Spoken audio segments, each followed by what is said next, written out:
2008 সাল ফুটবল ইতিহাসের এমন একটা বছর যে বছর পুরো পৃথিবী বুঝে গিয়েছিল ক্রিস্টিয়ানো রোনালদো শুধু একজন ভালো খেলোয়াড় না, সে হতে যাচ্ছে ফুটবলের নতুন রাজা। তখন তার বয়স মাত্র 23, কিন্তু মাঠে তার আত্মবিশ্বাস ছিল কিংবদন্তিদের মতো। ম্যানচেস্টার ইউনাইটেডের হয়ে সে সেই মৌসুমে করে 42 গোল। প্রিমিয়ার লিগে একের পর এক অসাধারণ পারফরম্যান্স, ডিফেন্ডারদের জন্য আতঙ্ক হয়ে উঠেছিল সে। এরপর আসে 2008 ইউইএফএ চ্যাম্পিয়ন্স লিগ ফাইনাল, মস্কোর সেই রাত।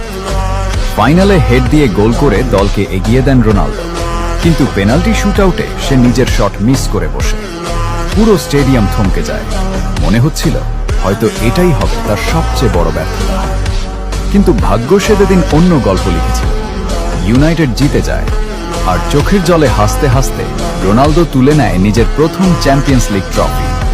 কিন্তু গল্পটা এখানেই শেষ না। সেই বছরের শেষ দিকে সে জিতে নেয় নিজের প্রথম ব্যালন ড'র। এই এক